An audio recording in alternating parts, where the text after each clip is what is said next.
Every who down in Who Newville liked the holidays a ton, but where to get great prices on gifts they had no idea. None. They searched and they searched for great gifts under $25. Gifts for spouses and friends and even their toddlers. When suddenly one who shouted, Walmart has what you want, knowing they have Lego, Tree Hut, and no prices to flaunt. So they enjoy the holiday season as who's often do. Cheering and shouting, Walmart has incredible gifts. Who knew? Find gifts they'll love under $25 at Walmart.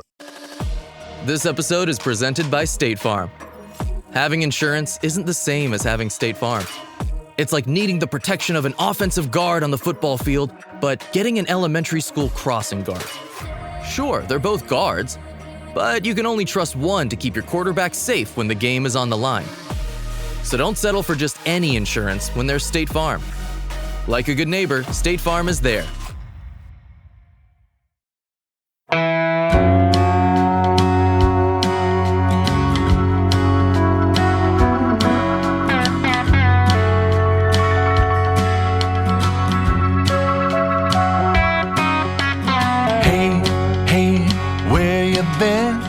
Buckeye Talk is about to begin. Hey, hey, hey, come on in.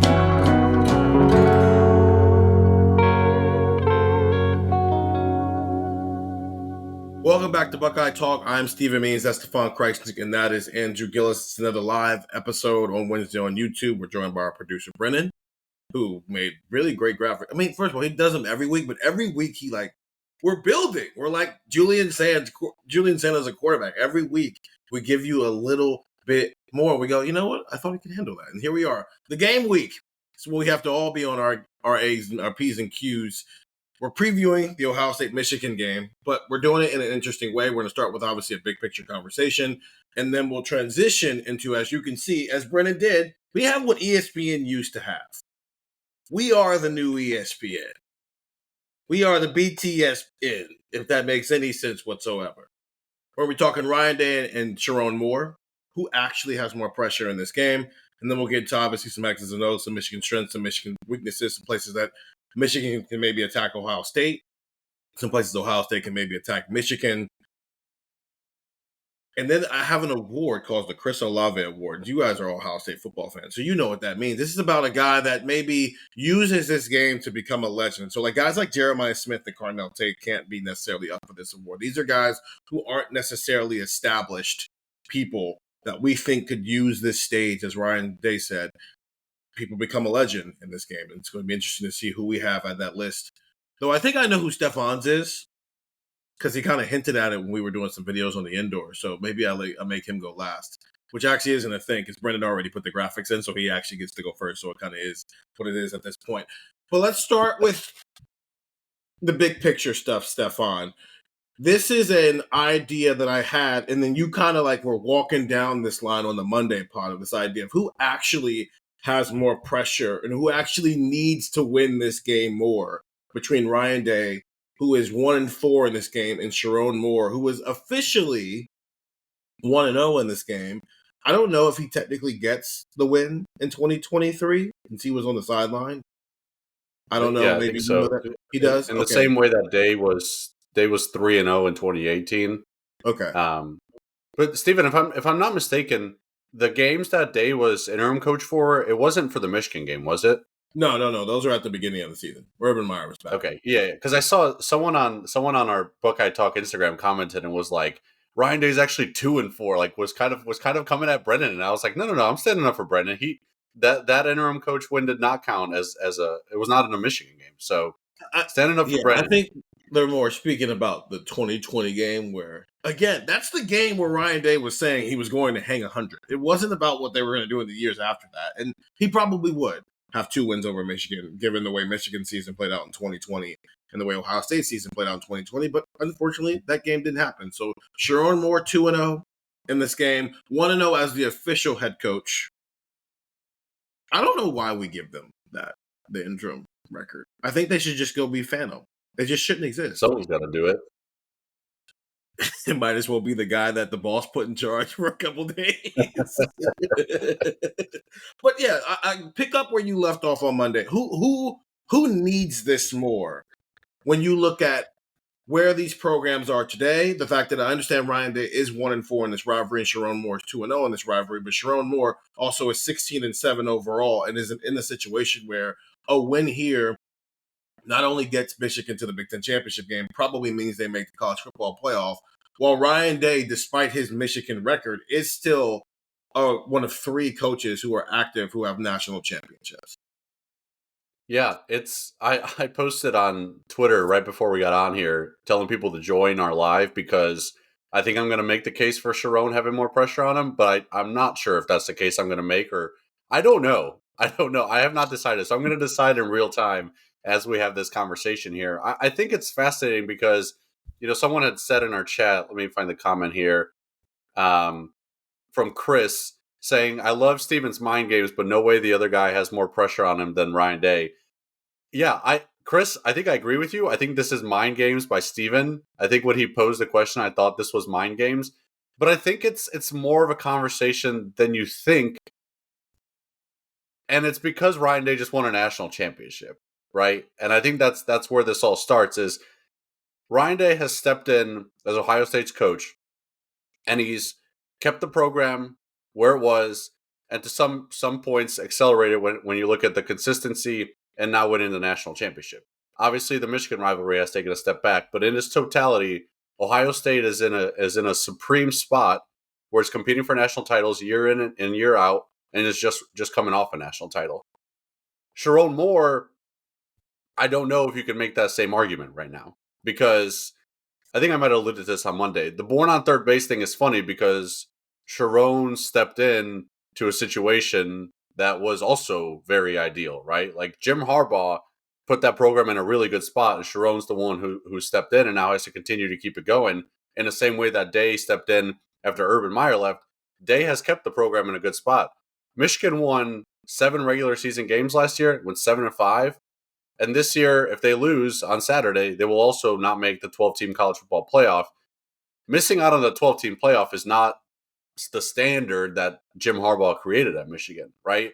So in terms of the national competitive level, right, where they stand on the national stage, Michigan has taken a step back in Sharon's time. Now, he is only in his second year, right? Like, I'm not saying they need to fire him now. There's, he's a first-time head coach. There's some building and some road bumps or speed bumps that come along the road. But the program's not where it was a couple of years ago, where it was making, runs for a national title, let alone, making a 12-team playoff, right? Like under Jim Harbaugh, at least the last couple or 2 or 3 years, Michigan's a lock to make a 12-team playoff, right? That's not even a debate. So the program has taken a step back nationally with Sharon Moore, and then you add on top of that he has kept the Michigan rival or the rivalry going. So that's the thing he has, right? Like he's kept the rivalry going. If he doesn't have that, then what has Sharon Moore done in his time at Michigan? What has he done to keep fans happy? They're not competing for national titles, and now they're not beating Ohio State either. What is the I guess temperature of his seat?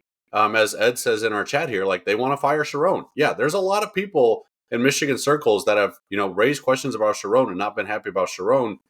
And I'll repeat this the point I made on the Monday pod of the Lantern and the Michigan Daily doing their kind of back and forth with the rivalry and what it means. They said pretty straight up that there's some pressure on Sharon, and that's a concern, right? And he's got to keep this rivalry going to kind of get that pressure off. He was making a very good point. Hopefully he can come back in at some point. Well, in the meantime, Gillis, I don't know, like, is this really overcomplicated? Is there really more to this other than it's the guy who has 4 straight losses in this game? Yeah, I kept going back and forth because like that feels like the simple answer. That feels like the answer of, hey, he's lost 4 in a row. He's got to win this. He's got to take care of it. All right. You kind of get it, right? Like it makes a lot of sense to just say the guy who hasn't won the game since 2019 probably needs to win this game more. Yeah. All right. Yeah, I'm good with that argument.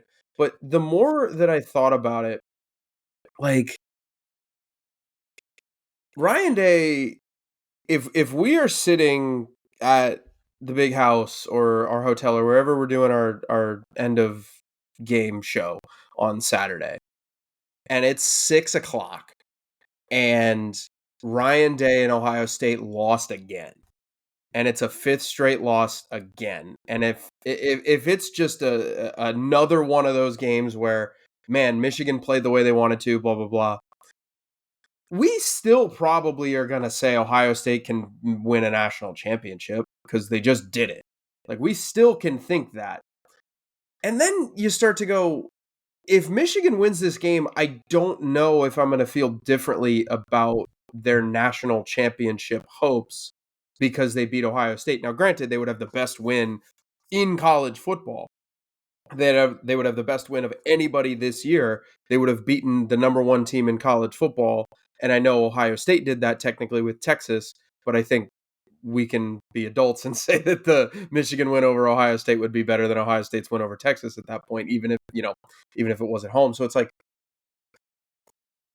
if Sharon can't beat Ohio State, if Ohio State, like, if Sharon can't get that done, you could make the case of, hey, you have a 7-5 season where you beat Alabama in a bowl game and hip hip hooray, and you bounce back in 2024, and now you're 9-3, and even if you lose to Michigan, you're on the right track. Well, I don't know. It's Michigan, and they just won a national championship 2 years ago. They probably want to get back on that track a little bit quicker, especially considering you've got the number one overall prospect in the sport at quarterback who's a freshman.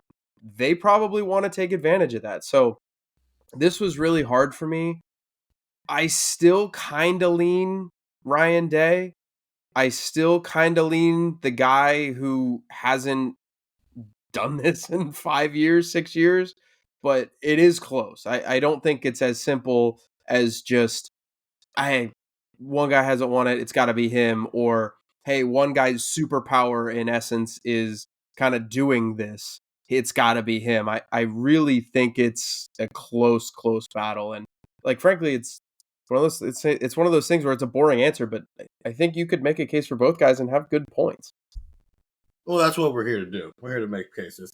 Stefan, I'm sure that your point was wonderful. I wish we could have heard the end of it. People in our chat are saying the point was so good that Connor Stallion somehow kicked you out of the live, which I think is hilarious. Is this a gaslighting question to go, hey, man, I know this guy hasn't won this game since the turn of the decade, and the other guy is literally 2-0. In one of those wins, he was a 21-point underdog.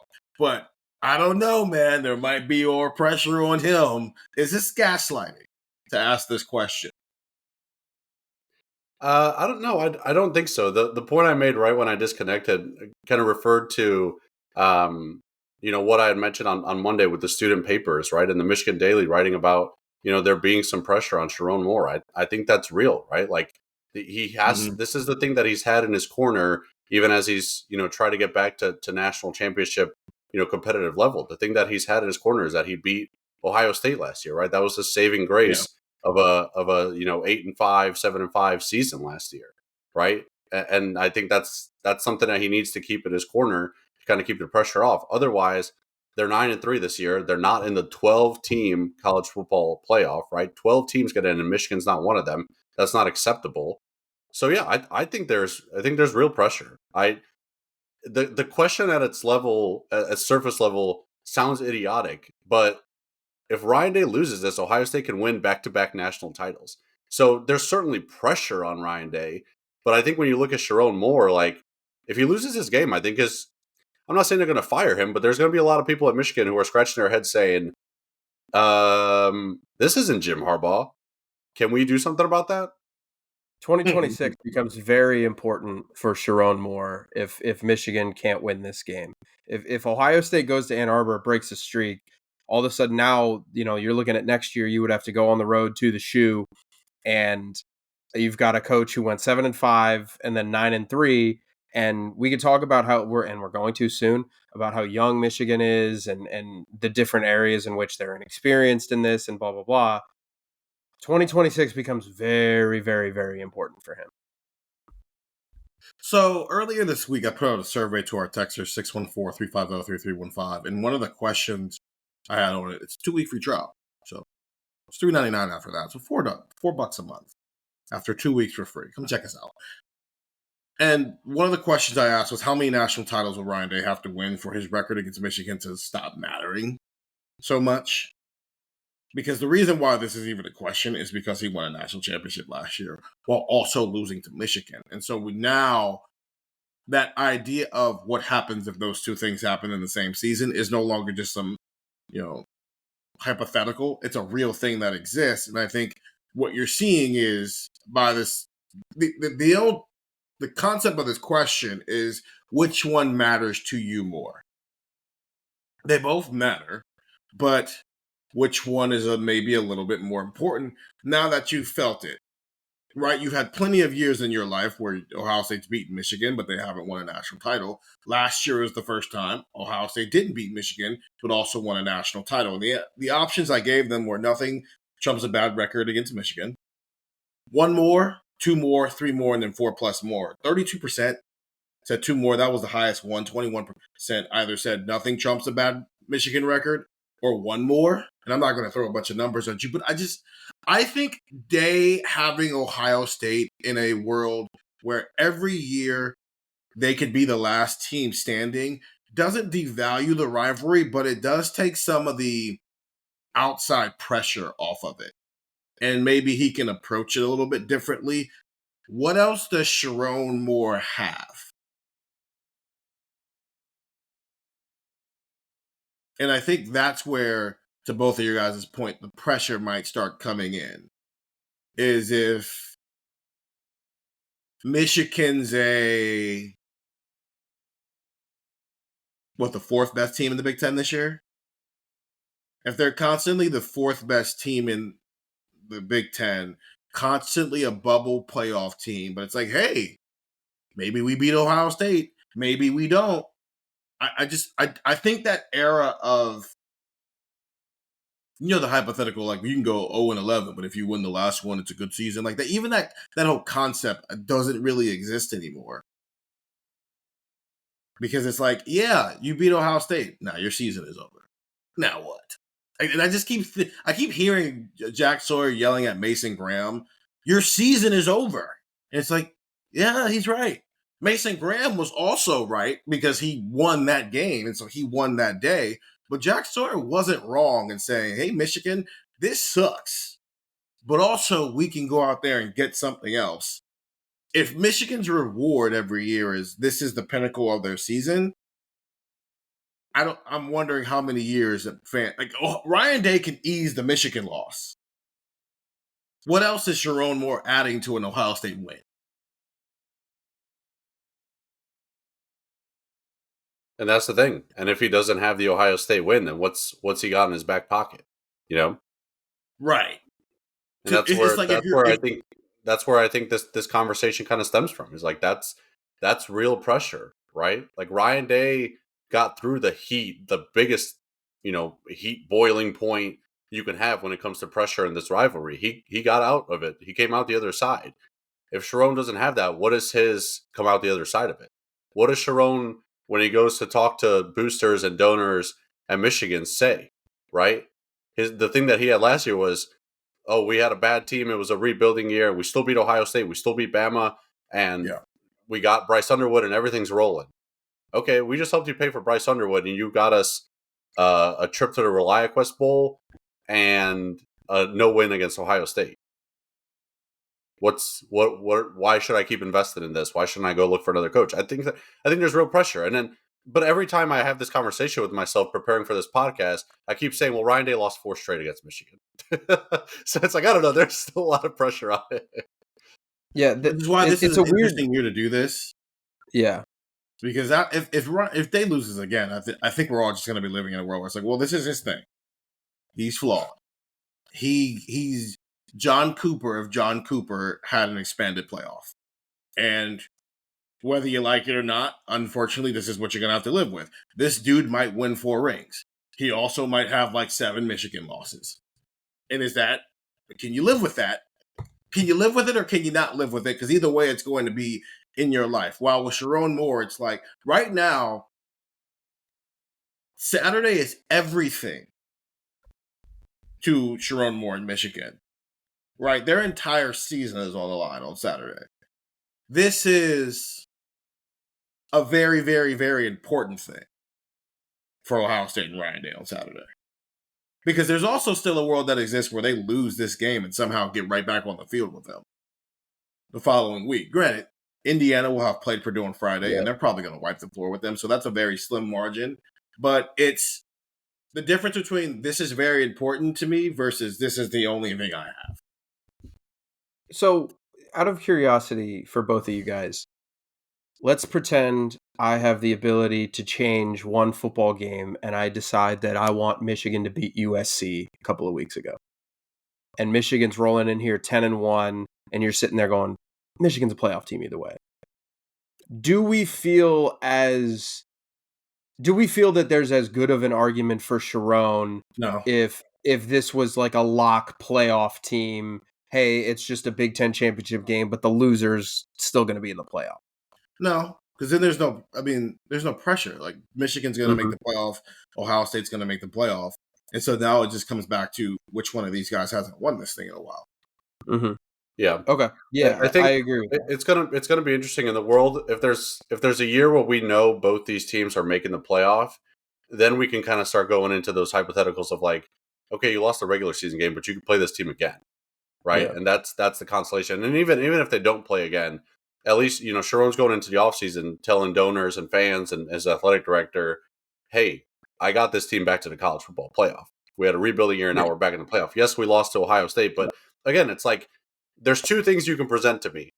Playoff and national championship national championship level play or beating Ohio State.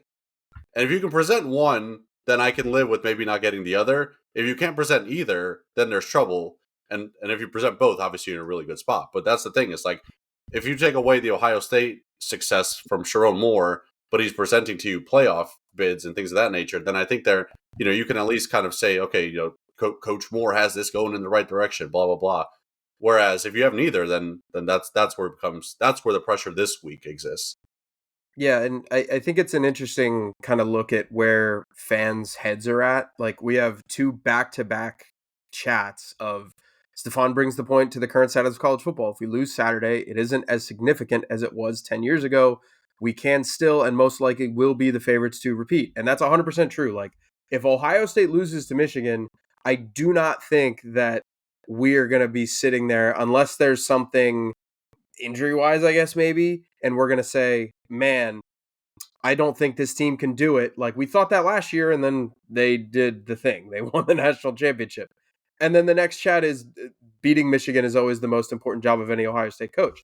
And, it's an interesting look here because now that we are kind of in this world of, like, a loss to Michigan doesn't end things, because I think there was that worry with the 4-team playoff, right? And it almost was true in 22 where Ohio State, they did kind of backdoor into the playoff because USC lost.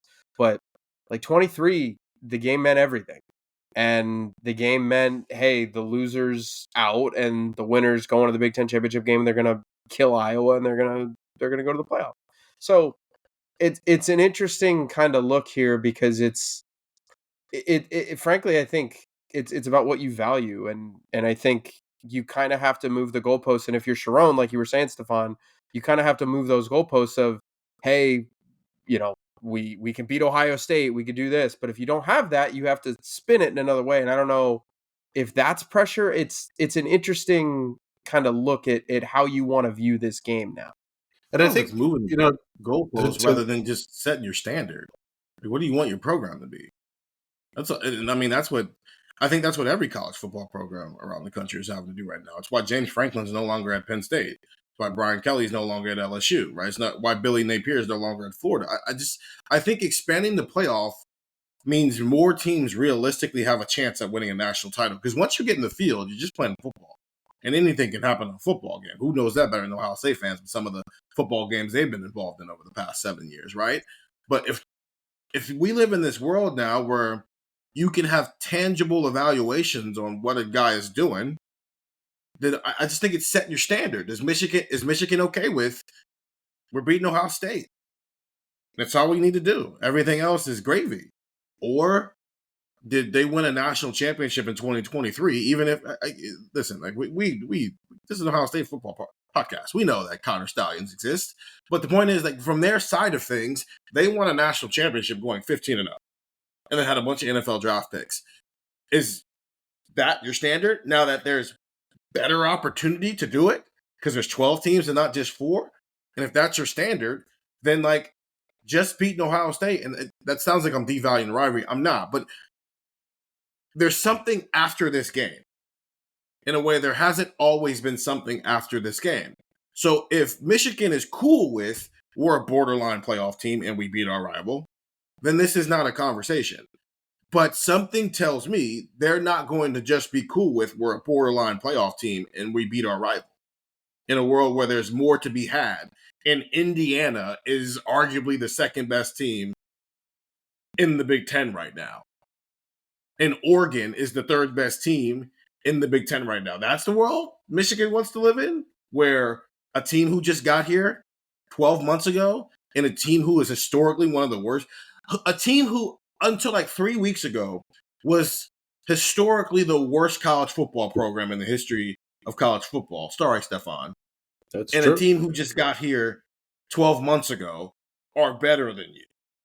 I don't think that's the world Michigan wants to live in. And losing this game on Saturday sends you down that road. Yeah. Oh, yeah. And I wanted to, one of our viewers made the point in the comments, just, it does sound funny to say Sharon is 9-2 and 7-1 in the Big Ten with the freshman quarterback. And we're talking like his job is on the line. I'm not saying that Michigan's going to fire him if they lose on Saturday, but I think the pressure just continues to build and build, right? Because again, what are you telling your fans? We didn't make the playoff this year, and we didn't beat Ohio State. That it becomes hotter and hotter, right? He's not getting fired this offseason, but if he's losing the rivalry, and then next year it's 8-4, like there's pressure then on even more pressure next year to be a playoff team to win the game against Ohio State. Like it's not about getting fired; it's about the pressure that's going to continue to build and build on him as they kind of go through this. And again, every time I make the case for Sharon Moore having more pressure on Saturday, I remind myself Ryan Day's lost 4 in a row, and maybe this is a stupid question to even be asking. It's the standard's the standard. And so whatever your standard is, that's what you have to abide by. That's all I'm saying. I think this is going to be an interesting year to see what Michigan's standard is if Ohio State does, in fact, win this football game. If they lose this football game, then, I mean, hey, man, they're in the playoff. They beat Ohio State. This doesn't really matter. But it's a winning is everything for Michigan in a way that winning is everything culturally still for Ohio State, but it's also the tangible part that exists for Michigan this year that's not necessarily the case for Ohio State. Oh, Hilton stay, your beds are soft and cozy. No lumpy couch, no stiff futon, no shower line at crack of dawn. Oh, Hilton stay, oh, Hilton stay. When you want holiday comfort you can count on, it matters where you stay. Enjoy comfortable rooms and friendly service when you stay with Hilton instead. Save up to 25% this season when you book with Hilton. Hilton for the stay. Terms apply. This episode is brought to you by Amazon Prime. Black Friday Game Day on Prime is an epic day of live sports. It all starts at 9 a.m. Eastern with the Capital One Skins game. Then, Black Friday football returns when the Bears take on the Eagles at 3 p.m. And it culminates with the final night of Emirates NBA Cup Group play with Bucks Knicks at 7 p.m. and Mavs Lakers at 10 p.m. Black Friday Game Day, only on Prime. Andrew in our chat, I just thought this was important to mention. Because Stefan went viral last week. Can we talk about how Stefan got roasted by Stallions for posting a picture he didn't even take? Which, I mean... So, I did take the picture. Listen, yes. I promise Ohio State fans I was not trying to troll you. I just thought it was a cool picture because it was right outside, right under the rotunda with the X crossed off on a sign, or with the M crossed out on a sign. I didn't realize there was another M in the picture that wasn't crossed out, so it ended up being Michigan fans roasting Ohio State fans. So my apologies for that. I did take the picture, but I'm not the one who crossed out the M's. it seemed that Connor Stallions and his, let's say, posse thought that I was the one going around campus crossing out M's, and I'm the one who forgot to cross one out. So yes, as Andrew put in quotes, roasted by Connor Stallions. Listen, I joined this live, and Connor Stallions showed up and cut out my Wi-Fi and dropped me from the live. So he's making it a clear point of what he thinks of my opinions about this rivalry. I'm sure. Listen, I'm sure if Michigan loses on Saturday, Connor Stallions probably won't be too thrilled with Sharon Moore. I think it's impressive to watch that man like stretch out his 15 minutes of fame as far as it'll go. It's wild. It's wild. Attention is a hell of a drug. Okay, let's move on. Let's start with Michigan first, and things they're good at. Let's start. We're diving into Michigan now. It's the question I asked when I sent this to these guys is which area can Michigan attack Ohio State, and it's just a way to talk about their strengths.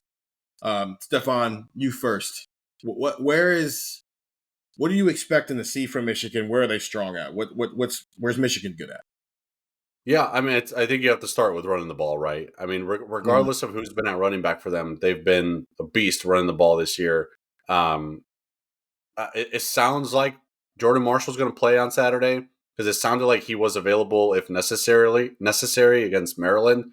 Hello, load management. We've been hearing about you a lot this year. This year. Yeah, that's true. Yeah, we've heard it. We've been listening to it for 2 years. But yeah, it's interesting because whatever strength we talk about with Michigan, like the counter immediately is like, well, that's not a weakness for Ohio State, right? Stopping a run has not necessarily been a weakness for Ohio State. I think Texas is the only team that's run for more than 100 yards against Ohio State this season, right? So there is an element to this where Michigan's strength could fall into Ohio State's strength, but you do what you do and then adjust if it's not working. And Michigan is going to run the ball unless they have to adjust. Michigan is a force run in it. And I'm really curious to see what they do with Bryce Underwood. They have been conservative at times in their usage of Bryce and his mobility, right? And maybe there is a load management element to that, right? We're just not the Haynes King model of playing quarterback is just not sustainable, right? And I don't think that's and I know you love Haynes King, Steven, but he's lucky to walk out alive by this point of the season when they play some games. And if you're doing that, if you're Michigan, you can have that with Bryce Underwood. But I think you have to unlock it, right? And I think a lot of these runs, you give him the option to pull and take it himself. And I think that's where Michigan is going to try to attack Ohio State. And I think that's what their strength is running the ball. Marshall's awesome. Marshall's a great running back. And it's scary to think that he's probably their second best running back. Now, obviously, Haynes isn't going to play. So Marshall ends up being their starter. But that's a great team. That's a team that or a great rushing attack, I should say. And that's where they're going to try to attack Ohio State. I would be shocked if Bryce Underwood in a winning formula for Michigan throws more than 25 passes where we set the line maybe. And yes, Melissa in our chat, Haynes is out for sure. He's out for the regular season. If they beat Ohio State and make the playoff, I think there's a chance he could come back. So Marshall's the guy that they're going to rely on with Bryce Underwood there in the backfield. That's where they're going to try to attack Ohio State because that's their strength. And I think you have to lean on that until proven otherwise. Gillis, what you got? Where are they attacking Ohio State? Yeah, I have a similar offshoot of that, but it's kind of like an adjacent category. I have wearing down the Buckeyes, and that is a run game, but I have stats for that because we'll get to our game scores later, but there's a lot of people who I think fairly have said, I can't pick Ohio State to win this game until they prove it to me that they can win this game, right? It's one of those kind of conversations. Well, it's hard not to think Michigan won't wear down Ohio State until you see it, because there have been great Ohio State defenses and defensive players in these last handful of years. Obviously, it's gotten better in these 4 years, from 2021 and 2022, specifically 23 and 24. Those defenses were very, very good. But I have some stats.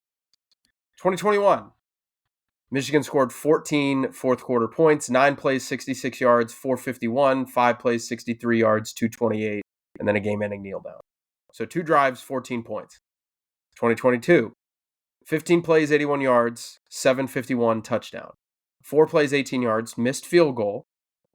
1 play, 75 yards, touchdown. 3 plays, 92 yards, touchdown, game-ending kneel down. 4 drives that mattered. I'm not counting these game-ending kneel downs. 21 points. 2023, they had 2 drives. They scored 6 points. 7 plays, 44 yards. 13 plays, 56 yards. Those 2 drives totaled 11 minutes. And they got 6 points out of them. 24 last year, 15 plays, 77 yards, 9-10 off the clock. They got all the way down to the goal line, and somebody by the name of Jack Sawyer played hero ball. Next drive, 11 plays, 57 yards, 528. They kick that game-winning field goal. Then they get the game-ending kneel down, 3 points, 2 drives. Meaning, they have had 10 drives in the last 4 years in the fourth quarter that have mattered to the game. Like, I'm not counting the kneel downs. The only ones they have not scored on were a missed field goal, where they started in Ohio State territory, and then there was a penalty, I believe. I believe it was a defensive pass interference. They started in Ohio State territory, they missed a field goal, and Jack Sawyer making a pick. But every single one of those drives went more than 40 yards. Every single one of them. Every single one of them that wasn't like a game-breaking, whoa, they just broke one touchdown in the last couple of years was more than 5 minutes.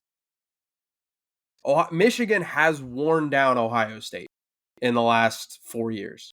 Like, I think that outline pretty well shows that they have. I understand, there's different mitigating circumstances of, the game, they held them to field goal, 6 points, the blah, blah, blah. Ohio State had the ball with a chance to win in 23. I get all that. Michigan has controlled the clock. Last year's game, they had a drive that 528 that won the game. They had a drive that bled over 9-10, 11 minutes in 23. They had the breakaway touchdowns in 22. And before that, they had a 15-play, 81-yard drive that went 751. In the second half and in the fourth quarter, this team has run down Ohio State. So the run game matters. But if Michigan gets into a game here, and Ohio State lets Michigan get into a game here, where Michigan's up, or it's a tie game, and Michigan is able to control the clock, they get the ball, and there's 13 minutes, and they're at their own 25-yard line, and it's 17-17. Maybe it's snowing, maybe it's windy, maybe it's whatever. Michigan's going to feel really, really confident that they're going to be able to run the ball on Ohio State. Why? They have proof of concept. They have had 10 drives in the last 4 years against this team that have bled into the fourth quarter. 2 of them haven't scored. One of them was a missed field goal, and that was the only reason that they didn't score. And the other one was because Davis Warren had a dude wide open, and he underthrew it, and Jack Sawyer undercut the route and took it back like 20 yards. That's where Michigan is stronger than Ohio State. That's where Michigan can attack Ohio State. Yes, by running the ball, but if you get that game to the third and fourth quarter and it's close, Ohio State's going to have to prove something that they simply have not proved in these last 4 years.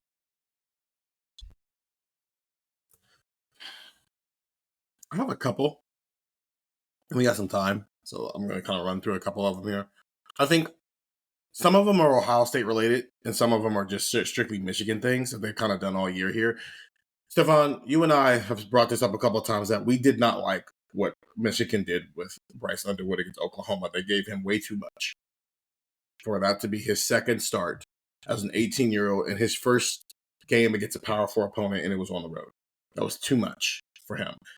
We've also been very complimentary of the way Ohio State has gone about Julian Sand.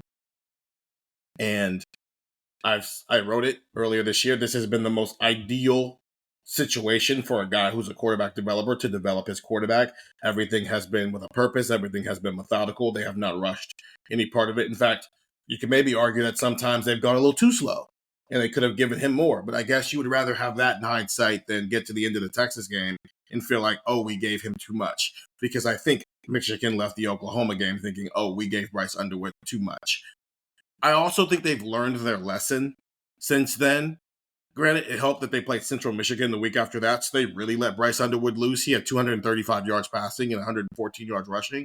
He hasn't he's been under over 50 yards rushing one other time this year, and that was the following week against Nebraska, a game they won. I thought the Nebraska game was, for where he was in the year, good progress for him. He was 12 of 22 for 105 yards, and he had 8 carries for 61 yards and a touchdown. He's grown every week. I think they have done a good job post-Oklahoma of just kind of recognizing that Bryce Underwood is very talented and the ceiling is very high.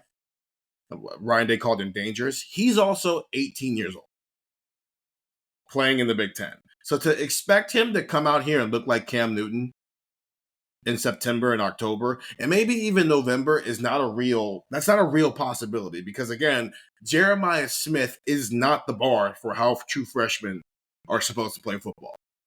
DeCorian Moore is having a pretty good true freshman year, right? I think we would all say that. He's not sniffing 1,000 yards. Granted, he's also missed some games, but even before that, he wasn't on pace for 1,000 yards. I think Devin Sanchez has had a pretty decent season. He's also had some very bad moments, right? Bo Jackson, as talented as he is, they did not play him against Texas. Because it's normal. True freshmen are not supposed to be superstars 3 games into their careers. And that's what makes Jeremiah Smith so great. So I think that in itself, I think they've just done a better job of nurturing Bryce Underwood in a way that maybe he might be ready to have his best performance. Because if you look at his last 2 games, and obviously, I mean, they haven't played the best opponents, but neither has Ohio State the last 2 weeks either, right? So Northwestern, he's 21 of 32. That's a career high in passes against a Power 4 opponent for 280 yards. He also threw 2 pad picks, but had 9 carries for 30 yards and a touchdown.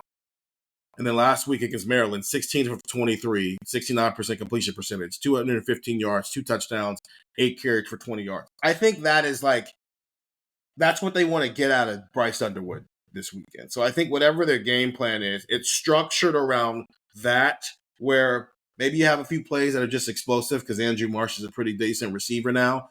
You use him a little bit in the run game. But if things go Michigan's way, Michigan wins this game, and it's not because Bryce Underwood is the number one reason why they won this game. He's more along for the ride at this point in his career than the guy driving the car. While with Julian Sand, I think we can all wrap our minds around the idea of he's driving the car in this game, and this has been one 11-game-long build-up to get to game 12 where Julian Sand is ready to do this. You guys touched on the run game stuff, so I don't want to harp on that anymore. I think the other thing Michigan has done very, very well that is an underrated thing over the past 3 years is capitalizing on Ohio State's mistakes. CJ Stroud threw 2 picks 100%. in 2022. His picks are not the same as the 2 picks that Kyle McCord threw in 2023 and the 2 picks that Will Howard threw in 2024. CJ's came at the end of the game where you're pressing, and I think one of them was he's running around and just trying to not get sacked, and then it bounces off of, I think, Kate Stover's hands and ends up being a pick. And the other one was kind of similar, where he threw something to Emeka Egbuka. His are desperation into the game pick. So that's not they didn't have an impact on the game the same way that Kyle McCord's pick at the beginning of the game that set up Michigan in plus territory, because not only was it a pick, but Will Johnson took that pretty far from where he picked it off from, which set up Michigan in prime territory, where it's what do you want the defense to do, man? You want him to get a goal line stop? 2 years later, we're yes, we want you to get the goal line stop. That's what you do, right? You get goal line stops. But in that moment, it's you put your defense in a bad position and they couldn't get the stop for you. That's on Kyle McCord. The second pick of that game has some similarities to CJ's, where it's desperation, you got to push the ball down the field. But also, if you convert it, you win the football game. CJ, that game was already out of reach when CJ's throwing up desperation passes, is trying to make something shake.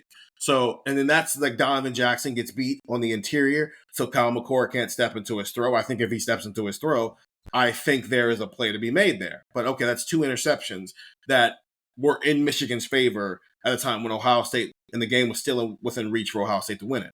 And then Will Howard's picks last year were awful. And they were worse than I remembered them in real time. One of them is just a miscommunication where Emeka goes in and Will Howard, for whatever reason, thinks he's running an out route. And so he just throws it right into the hands of a Michigan defender. And then the other one, and I know Ohio State got the stop off of it, but you're like the 15-yard line or something like that, and you threw a pick. So that's 6 picks in 3 years. 3 of them for sure were like back-breaking. Quite frankly, we can say that those are among the reasons why it cost you the game. Another one that ruined a chance for you to have a comeback in the first place, and then 2 other ones that are just happening in desperation, whatever mode, right? So like CJ's picks are not like the other 4 picks, but Michigan does a good job of taking advantage of when Ohio State makes mistakes, which has partially been their game plan. Is if we just do these things correctly and put ourselves in position, Ohio State's gonna make a mistake. And then we just have to make most of those mistakes. And that's been the thing, Gillis, with the quarterbacks the last 2 years, right? Is that we just kind of figured at some point Kyle McCord was going to make a mistake. We had gotten to a point with Will Howard where he was just going to make the mistake. And I guess this can transition us into the Ohio State starter thing, because this is kind of on the border of that, Brennan. I think this is where Julian Sand is the biggest difference maker between him and the other 2 quarterbacks. Is Julian Sand has just not lived in that world of we're just going to have to live with eventually he's going to make a mistake. And this is the one where I feel like if we're looking for reasons that Michigan can attack Ohio State, this is the one Ohio State has the most control over in terms of how well Michigan does in executing this plan. Yeah, and I was going to say real quick too, like a strength for Michigan has also been one of our someone in the chat had pointed out that, you know, if Ohio State goes up 2 scores, this Michigan team is not built to come back from something like that. I don't think last year's Michigan team was really either, and honestly, probably the 2023 team too also wasn't necessarily built to come back in games, I don't think, but Michigan's done a good job of forcing Ohio State into mistakes, capitalizing them, and it's come early in the games often, right? Like both Michigan's first touchdown last year, Michigan's first touchdown the year before came off of interceptions that set them up like inside the 10-yard line, and they took advantage of that. So Michigan has done a good job of not getting behind early, and they've done so by capitalizing on Ohio State's mistakes. And this is where I think the game gets decided, is what I think is where Ohio State should attack will dictate whether or not Michigan can take advantage of an early mistake or whether Ohio State kind of goes up big early and Michigan can't really come back from that. And it's Ohio State's passing attack. I don't think this Michigan secondary is very good. And I don't think this Michigan secondary has the luxury of guys like Mason Graham and Kenneth Grant up front to where they can just continually do, you know, a 4-man rush and have it second, because they didn't have Will Johnson in this game last year, but the secondary was in a good spot because they could just do a traditional 4-man rush and not have to worry about being exotic and bringing pressure and putting his secondary in a tough spot. The secondary was kind of able to sit back and say, hey, those guys up front are going to take care of business. You don't have those guys up front, which tells me that maybe they have to be a bit more exotic in what they do in terms of, you know, pressure against Julian Sand. And that only adds pressure to a bad secondary. If Jeremiah Smith and Carnell Tate play especially, Ohio State's going to have opportunities in the passing attack to take some big shots and to make some big plays happen. And if they do that, they can build an early lead and make it very difficult for Bryce Underwood and this Michigan offense to have to play, you know, come from behind football. This is why I keep thinking there's no football reason Ohio State loses this game, because Ohio State's strength goes right into Michigan's weakness, right? Ohio State's passing attack goes right into a poor Michigan secondary. And if Ohio State doesn't lean into that, it's either because their game plan got in the way like it did last year, or Julian Sand's not executing at a level that we've seen him execute all season, right? And that's where it goes into what you're saying, Stephen. Does he make mistakes that are uncharacteristic? Because with McCord, it was obvious that something bad was going to happen in the Michigan game. Will Howard, maybe not as obvious, but we were having conversations throughout the year, specifically at that Penn State game, be like, they won. Will Howard played really well, but he also had 2 mistakes where you're just like, oh, what are you doing? Like, you can't do that. So when it happened against Michigan, you're not shocked that it happened. If Julian does something like that, you'll be pretty surprised, especially when you add into the fact that that is a weakness on Michigan's roster that Ohio State should have no problem exploiting. So again, football reasons, someone had said in the chat, I can't think of a football reason why Ohio State loses this game. This is what you point to. lean into your strength because it leans right into Michigan's weakness. And if you can't take advantage of that, either Julian Sain's off his game or the game plan is just horrific again. And this is why I can't wrap my head around Michigan winning, because I can't imagine Ohio State gets in his way so much that against a bad Michigan secondary, their offense can't be humming. Before you go, Gillis, Sawyer in our chat. OSU just needs to stop at the 21 so that they'll score every time. No red zone. Yeah, shout out to the red zone. Gillis, where can Ohio State attack Michigan? Throw the ball. It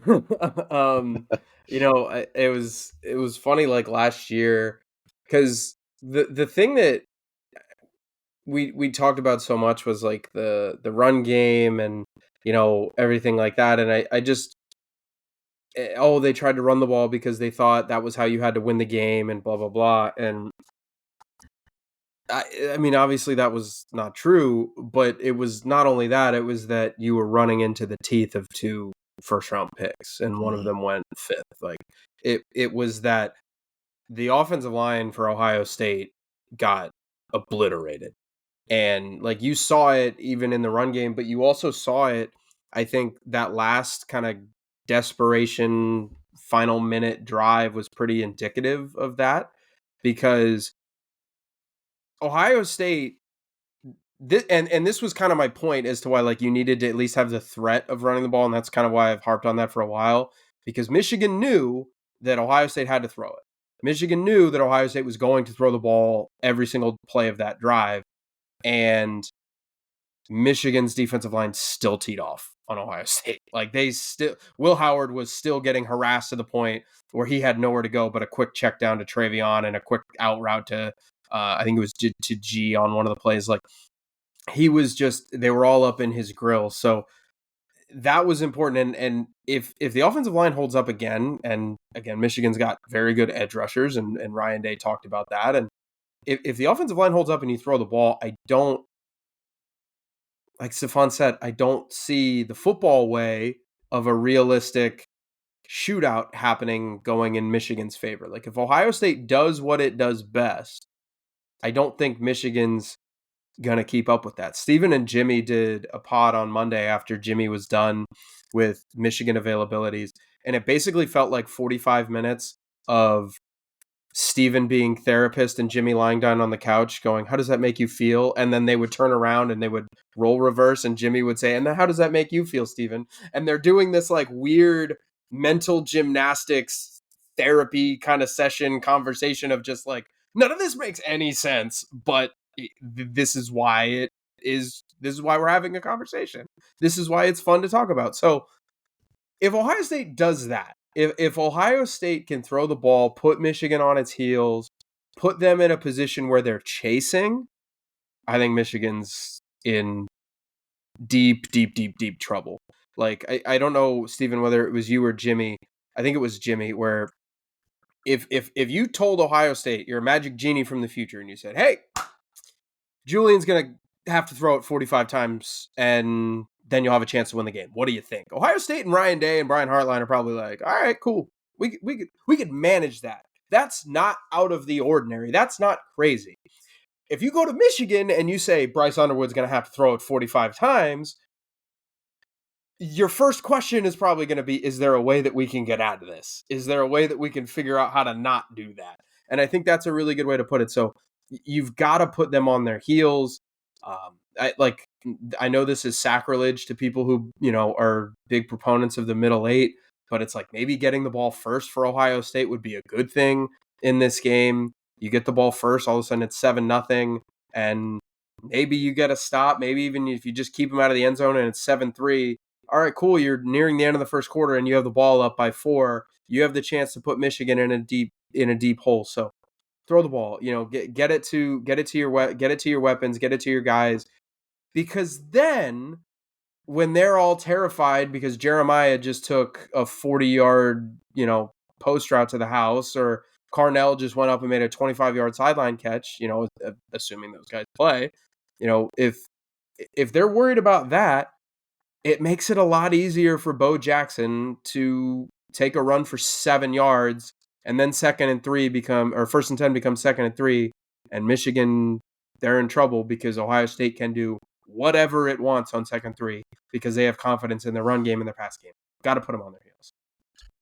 So, again, I have multiple things. I really dived into this week. To Gillis' point, because I was going to bring that up, last year, Will Howard had 34 dropbacks. He was literally under pressure for half of them. So Michigan did. And they got after him with 4 a lot because they were just kind of sitting back there and sitting in zone, which brings up kind of my second point, but it's more of like an off-brand comment. Wink Martindale blitzes a lot. And then he didn't blitz against Ohio State last year. And I'm wondering if we see a similar thing happen this year where they've been blitzing all year, and then all of a sudden it's like, we can't leave these corners on islands.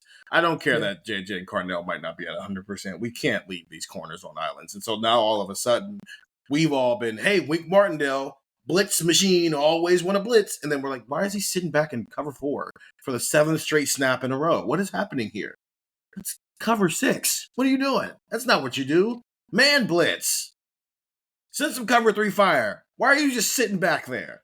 Granted, they don't have the defensive line they had last year, so I don't know if they're going to have the ability to just get after Ohio State with 4 the way they did last year. Which takes me to the other side of things about how Ohio State can attack Michigan. Here's how they can attack them defensively. Rushing with 4. I don't think, and Matt Patricia's done it all year. He hasn't really blitzed a ton. He sent them timely. Obviously, and Stefan, we talked about that. He sent maybe a couple of more against Rutgers than maybe he had sent the last couple of weeks. He sent a couple against Arch Manning in Texas. He didn't blitz at all against Washington because why would you blitz Damon Williams when all he wants to do is run around anyway? They didn't blitz Drake Lindsey really at all. And that's a dude who really just wants to sit back there. They came after Ethan Grunkemeyer when the moment called for it. So like obvious 3rd and long situations, they did it. So I think I'm almost anticipating the first 3rd and long. You see Sonny Styles and Arvell Reese coming through the A gap, and let's just see if Bryce Underwood can handle it. But Bryce Underwood is actually better when he's better when he's kept clean than when he's under pressure. But if you can get pressure with 4 on him, his completion percentage drops down to 44%. And then you put him back in the world he was with against Oklahoma, where it's like, he's having to play Superman, and he's 18 years old, and he shouldn't be having to play Superman. So I think if Caden Curry, Kenyatta Jackson, and Arvell Reese and Edric Houston, especially when they go with that dime look on 3rd down, if they can get after him with 4 and he doesn't have an answer because they only sent 4 and everybody's dropped back in coverage, and I'm sure that Matt Patricia has spent this week game planning for ways to make sure Andrew Marsh doesn't continue on this tirade he's been on since Michigan played Wisconsin. If he doesn't have an immediate answer, he panics because he's 18 years old and he's a true freshman quarterback. And that's what everybody at 18 years old starting at quarterback in this game would do. They would panic because they don't have an immediate answer. And that's how you get Michigan back in that world of it feels like they're making Bryce Underwood do too much. It's because there's no easy answers for him. And now he's having to run around and do his natural instinct thing, which he's 18. He's not necessarily ready to just do the natural instinct thing yet. So that's the defense. And I think go ahead. I think it's like an inverse defensive conversation for both these guys. I think for Michigan, they are probably looking at it going, we have to get pressure with 4 so that we can and hold up in the box so that we can devote, more resources to covering JJ, to covering whoever. And Ohio State's probably looking at it on the back end going, we need Davison to lock up Andrew Marsh. We need Jermaine to lock up Andrew Marsh. Like, we need our defensive backs to win, because if they can win one-on-one, if they can win with 6 in the box, all of a sudden you are now protecting yourself against the run. You are getting after Underwood. You are confusing him up at the front of the line of scrimmage. Like, I think it's an inverse type of conversation, and which makes sense considering what both of these offenses do well. If Ohio State needs to start devoting resources to saying Bryce Underwood's kind of cooking right now, and we can't just send 7 or 6 every play and try to stop the run and get in Underwood's face, then you might be in a little bit of trouble, because then all of a sudden that run game opens up quickly.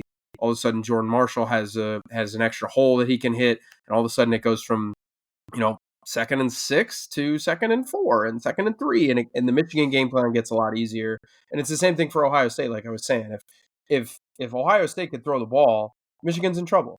So they're going to have to figure out how we can double Jeremiah and Carnell at the same time. And then guess what? They're probably going to run the ball, and they're going to start to pop off some big hitters in that regard. Now, the flip side of that is, go ahead, Stefan. I'm sorry, I'm cracking up at our chat right now. There's an Oregon fan that joined the chat, and it's turned into like Ohio State versus Oregon, and all the points are hilarious because people just being like, Travion Henderson is still running all over Oregon. So, Scott's active today, and I'm rocking with it. The flip side of that for me offensively is, wow. Everybody close their ears real quick. Just close your ears. Like, physically do it. I need you to physically do it. For me. Wait, before you do this, I agree with your point earlier about, like, because we're talking about Michigan weaknesses. I don't necessarily think Bryce Underwood is a weakness, because I think he's a good quarterback, but his youth is a weakness, and that's where Ohio State can definitely try to exploit him. Now, Now tell us how Ohio State should run the ball against Michigan. No. That's not what I'm going to say. What I'm going to say. Young quarterbacks need coaches to have answers for them. And if the coaches don't have answers for him, young quarterbacks will freak out. And that's why Julian Sand is so special, is because it doesn't always feel like he needs somebody to have an answer for him. It feels like he's ready to have the answers. Okay. So Michigan has the 10th best run defense in college football. They're allowing 2.98 yards per carry. Ohio State, by the way, is 4th on that list, 2.67. They're behind Texas Tech, Oklahoma, and Toledo. So they're 3rd amongst Power 4 teams.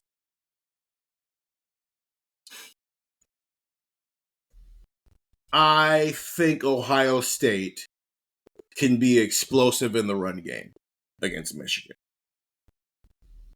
That is not saying they should run the ball against Michigan. Running the ball against Michigan should be your reward. It's your dessert, not dinner. Eat your carrots first. Go watch the Michigan USC game. I think JJ should get targeted no less than 10 times in the first half. And I'm not being facetious when I say that. I legitimately think they should do that. In fact, I think Max Clare can even have a big game in this game, because Michigan's not great at covering tight ends. And if you have a decent receiving tight end, he can be a threat in this game. And if they're going to have Carnell and JJ, they're definitely going to have JJ. I think we're all kind of wait and see on Carnell right now. But if they have both of those guys on the field, then all of a sudden Max Clare is getting your 3rd best cover guy, who's probably a linebacker because he plays tight end, or it's a safety, then all of a sudden Max Clare's a bigger problem that Michigan has to find answers for. And as soon as you start trying to find answers for Max Clare, guess what happens? Number 4-17 is 40 yards down the field, and Julian Sand's not missing. But what I think can happen in this game is what USC did. Buckeye Lemon had 10 targets. He was 9 catches for 93 yards and a touchdown. Like, they established that immediately, Stefan. We were in the car coming back from Illinois watching that game. Buckeye Lemon got going immediately. And that's one of the 3 Bolitnikoff Award finalists, along with Jeremiah Smith, as the 2 Power 4 guys who were the other guy's name is escaping me right now. But they established Jade Maeva and Makai Lemon and even Jacoby Lane a little bit first. And then Michigan went into oh no, we can't cover these guys. We got to start diverting resources to these guys, more than the normal resources to these guys. And then all of a sudden, King Miller ran it 18 times for 158 yards. And it was a lot of explosive runs. But that was dessert. They keep trying to make the running game dinner. No. 4 is your dinner. 86 is your dinner. 17 is your dinner. Maybe a little side of number 1, right? Maybe the running backs get involved as well. But if you can establish, we all think Michigan can't cover Ohio State. It is important that Ohio State validate that thought process every single game from here on out. because of what it can do going forward. And it's the reason why you take what Ohio State's done with the run game with a grain of salt the last 2 weeks, because Rutgers and UCLA couldn't stop us from running the ball. But if they establish what they're elite at first, it opens up the door for what Ryan Day really wants out of the run game. And he just wants guys to pop 40-yard runs every so often. It's that easy, just pop a 40-yard run in a college football game. Everybody's doing it. But that's what it is. Defensively, make Bryce Underwood have to grow up and show you he's ready to do it. Offensively, validate Michigan's fears of your passing game, because once you do that, King Miller gets to 160 yards on 18 carries. Yeah, the USC game plan was perfect. I think so. I'm looking at the stats here. Lemon ended up with 93 yards. 63 of them came in the first half. Yes. USC won the rushing battle and won it by a wide margin. But USC in the first half had 181 passing yards to its 61 rushing yards. In the second half, only 84 passing yards, 163 rushing yards. They established the pass. And once they built the lead, they were able to lean on their run game to get explosives and run the clock.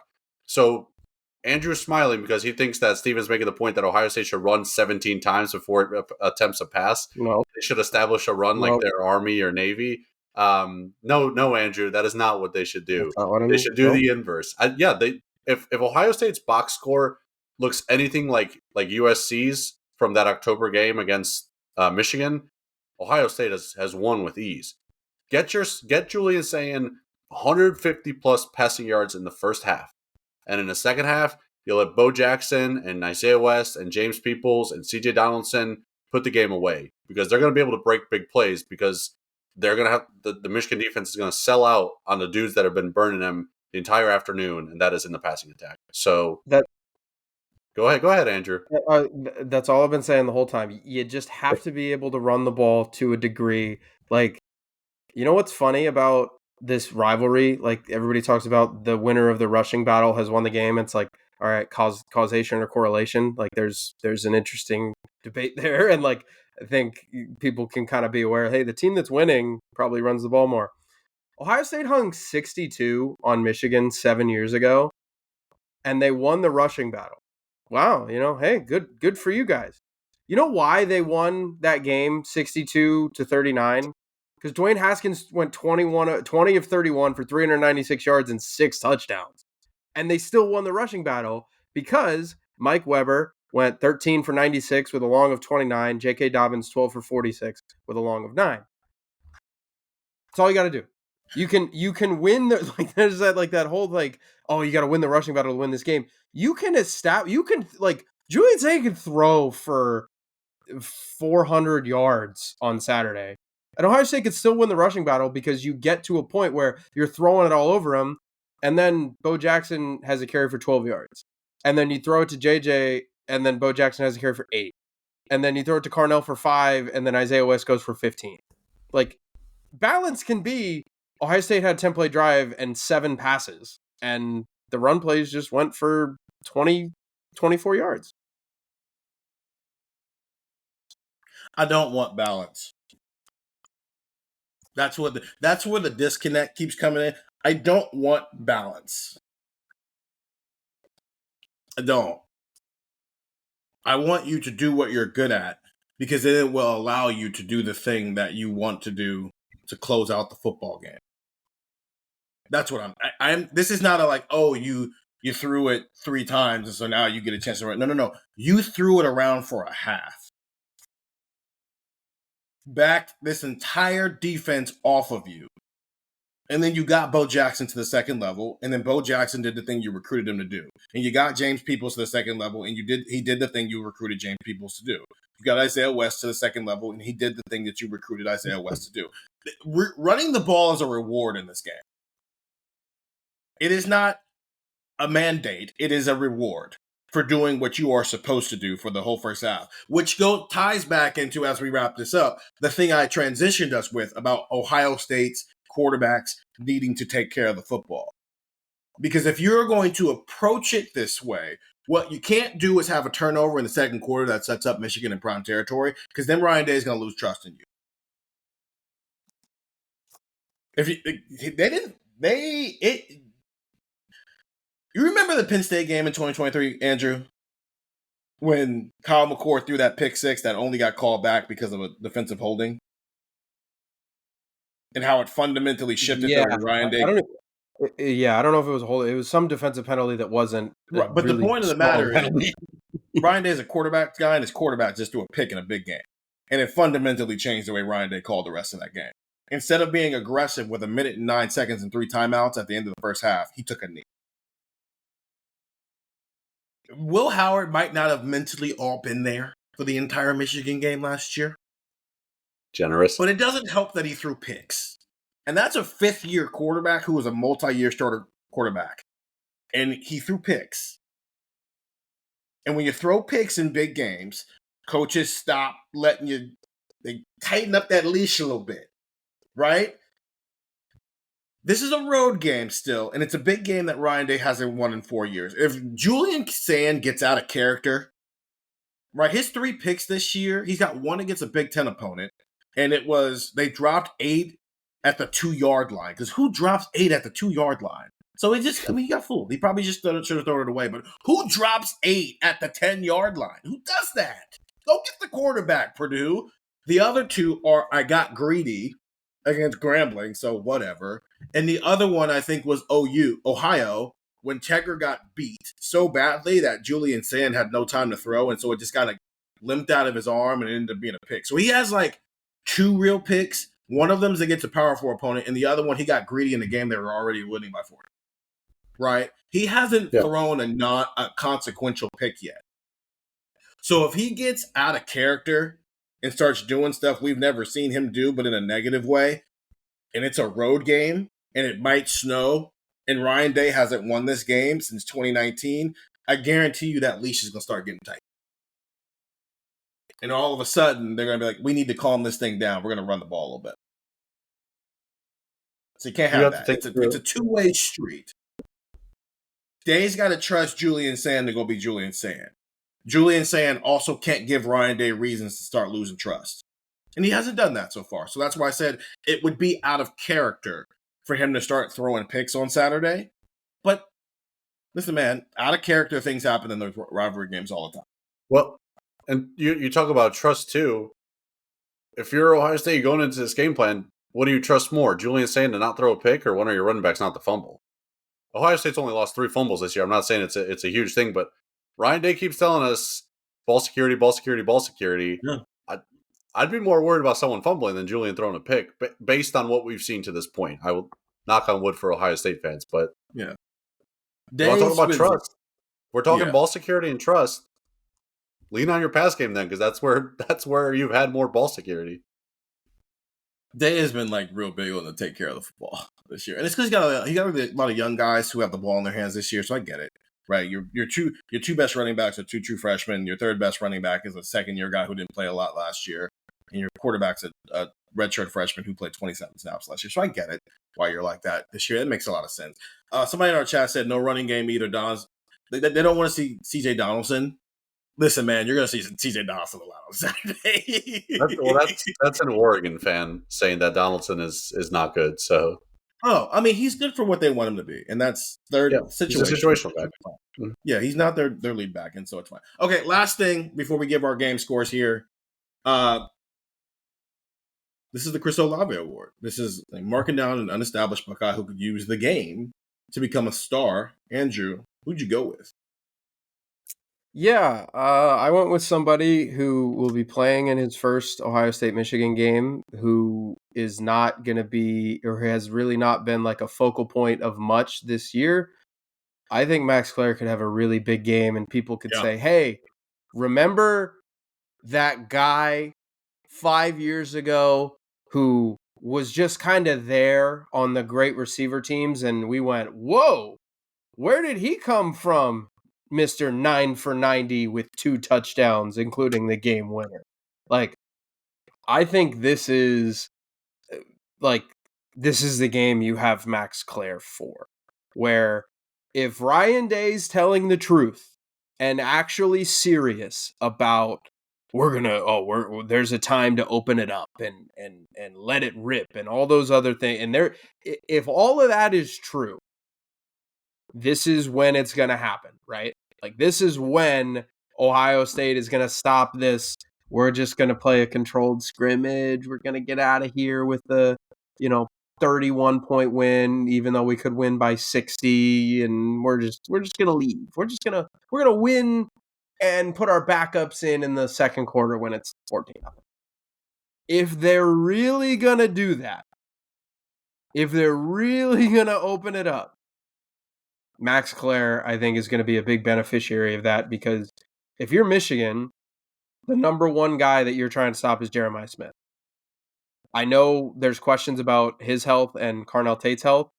They're focused on Carnell Tate too. Like, they're not going to say, well, he hasn't played, so we're just not going to deal with. No. They are preparing for Carnell Tate. They are going to probably act like he is. They're going to definitely act like he's going to play.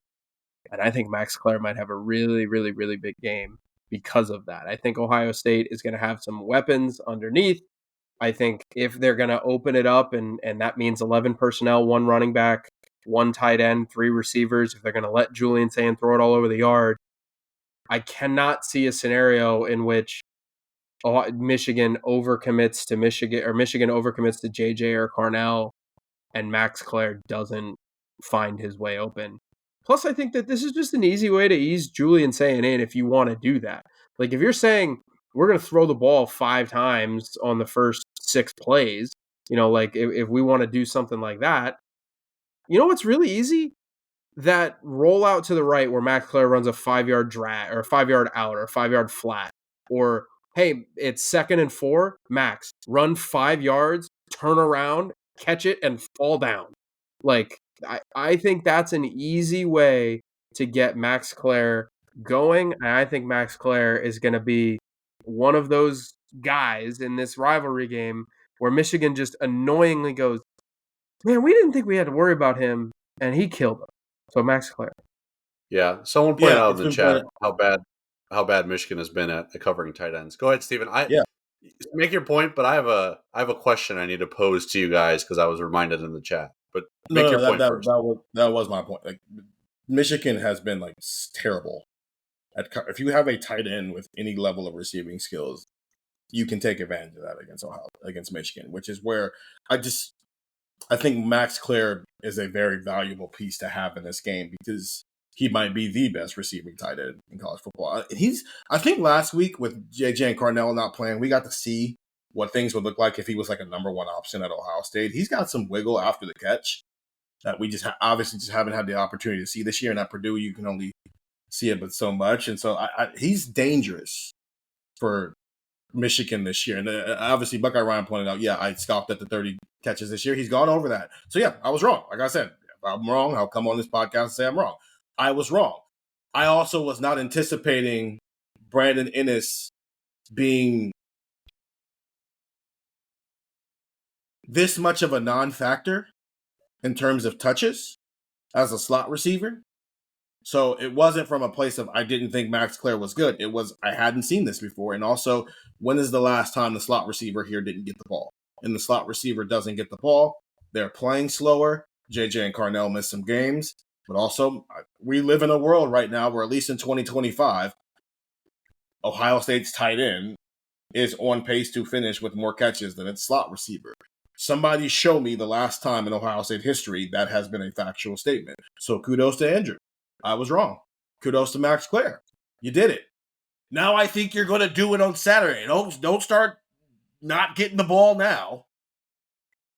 Apologies typically have the phrase "I'm sorry" in them. Just as I didn't say I was going to apologize. I said I was going to admit I was wrong.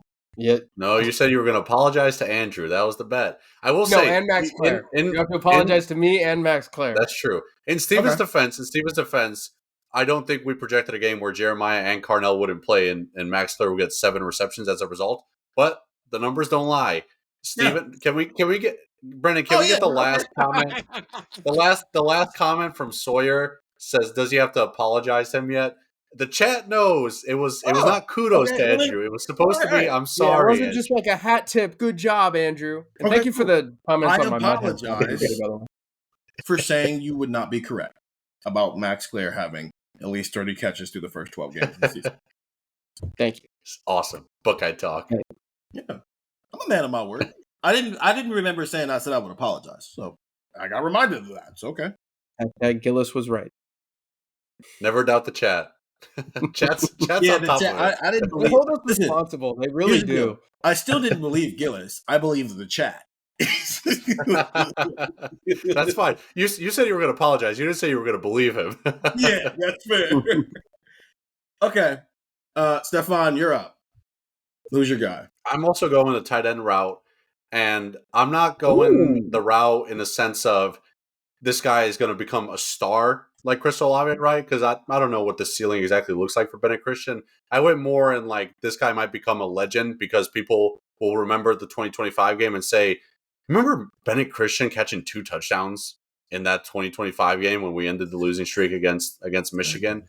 And the reason I picked him is because he's been playing more and more. Now we have seen the Will Kazmarek thing. He Day was asked Tuesday if that's an injury thing. I think it might seem like more of a load management thing. I don't know. He's played 19 snaps combined over the last 2 games, and Bennett Christian more and more since the Wisconsin game, I think has played at least 19 or 20 snaps every game. Right, he's factored into rotation, and he was kind of the guy we joked about in the offseason because he was the only one last year who caught a touchdown from Julian Sayin. It's like, well, keep an eye on Bennett Christian. He's got this chemistry with Julian Sayin.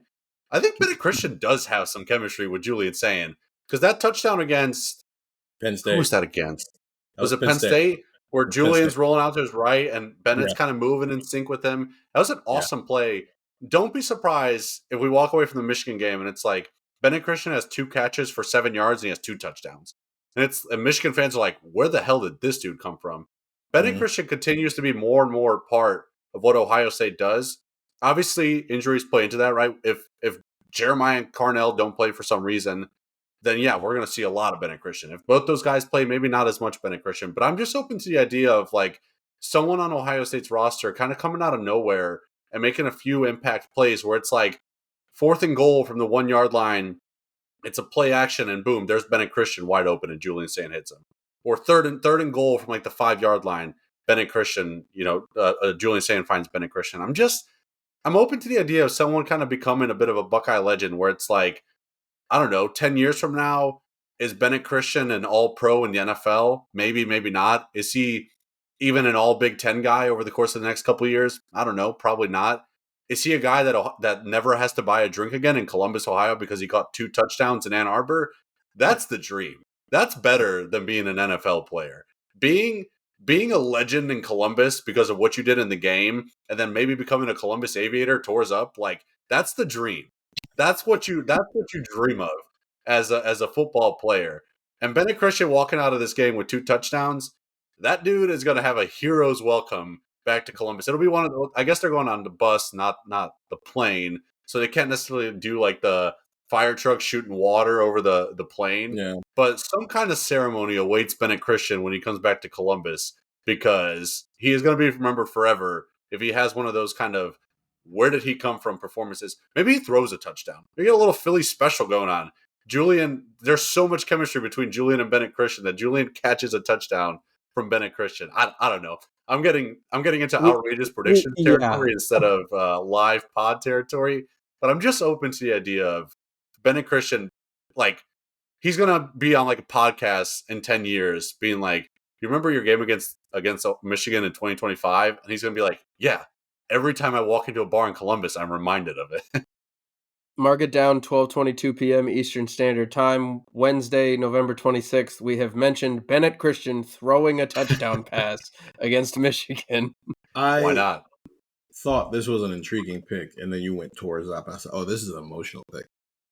He's scouting. Yeah, he's scouting. Oh, yeah. Stefan is the biggest Columbus Aviators fan of all time. Maybe him and Bill Landis, and they have not played a snap yet. No, I'm not going to allow you to say 2 people who are not from Columbus are the biggest fans of the Aviators. I'm just not going to allow you to do that. You guys are implants here. There's a transplants here. It's real Columbusers on this podcast. So before Brennan puts mine up on the screen, I thought about Edric finally clicking. Arvell's too much of a star. Yeah. So can't do Arvell, unfortunately. Thought about Jalen McClain. Thought about Devin Sanchez because I'm going to be driving that bus until the day he leaves. And I thought about Brad Ennis, honestly, like finally having his moment. But I'm going to use a similar logic that we used before the Texas game when talking about Arvell Reese and how we were saying, hey, man, like I get it. Anthony Hill's really good. I get it. City Styles really good, but we might be leaving this game. And Arvell Reese is who everybody thinks is the best linebacker from that game. And we've seen how that's played out since. And Arvell Reese, I joked with him after the game on Saturday. I was like, hey, man, take it all in. This is your last time playing here. And he laughed because he knows, even if he can't say it publicly yet. He knows. He knows I'm not lying to him. Bo Jackson is the number what running back in the Big Ten right now?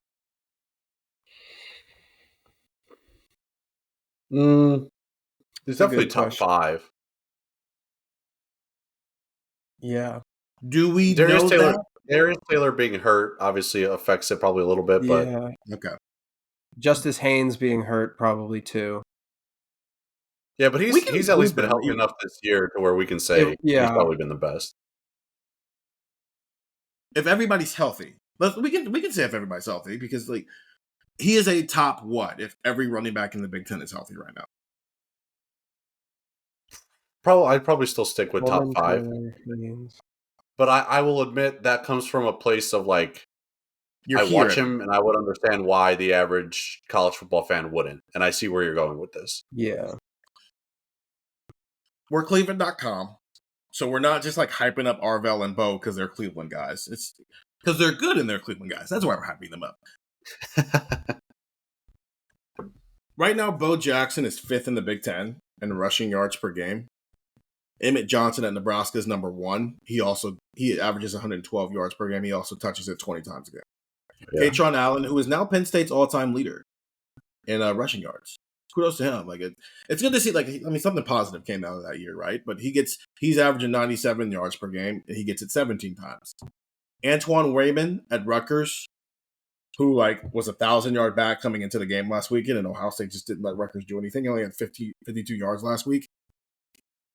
He averages 95 yards per game, and he gets it 19 times. And to be fair, that was probably above 100 until last week. So take that into account of Emmett Johnson is so much higher than Katron Allen and Antoine Raymond because he hasn't had to play Ohio State in the other 2 halves. Jordan Marshall is the other guy in the top 5 who has not played Ohio State yet. He's averaging 87 yards per carry, and he gets the ball 14 times. And that has gone up since Justice Haynes' injury, obviously. Justice Haynes was in this mix, too, before he got hurt. The number 5 is Bo. 83.5 yards per game, but he only gets the ball 12.9 times per game and in rushing. So the other 3 guys he's in a conversation with all are getting the ball 14 plus times, and then there's him.